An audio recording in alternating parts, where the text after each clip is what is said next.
Tiffin எடுத்துட்டு வந்திருக்கேன். இதையாவது சாப்பிடுங்க வருண். 2 நாளா எதுவும் சாப்பிடலன்னா உடம்பு என்னத்துக்கு ஆகுறது? கொஞ்சமாவது சாப்பிடுங்க வருண். ஏன் வருண் பேச மாட்டேங்கிறீங்க? வாயை திறந்து ஏதாவது பேசுங்க. நீங்க உள்ள என்ன நிலைமையில இருக்கீங்கன்னு தெரியாம எல்லாரும் தவிச்சு போயிருக்கோம். தயவு செஞ்சு ஏதாவது சாப்பிடுங்க வருண். கதவை திறங்க வருண். வருண், இந்த தடவை நீங்க கதவை திறக்கலன்னா நான் இங்க இருந்து போக மாட்டேன் வருண்.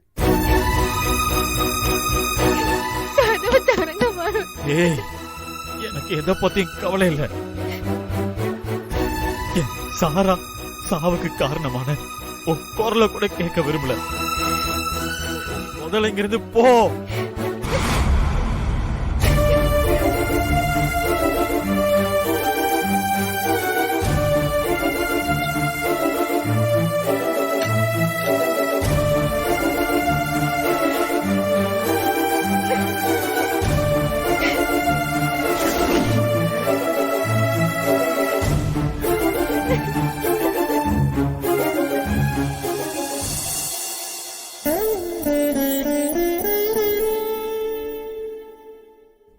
வெண்ணிலா, வா, எழுந்து வாமா, வா.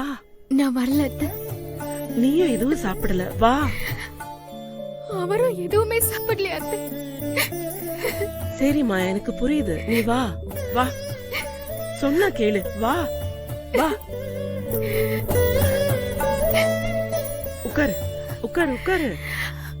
அத்தை, எனக்கு வேணாம் அத்தை. சும்மா இரு, வருண் சாப்பிடுறது இருக்கட்டும். நீ முதல்ல சாப்பிடு. இப்படி ஒரு நிலைமையில இருக்கும்போது எப்படி அத்தை சாப்பாடு இறங்கும்?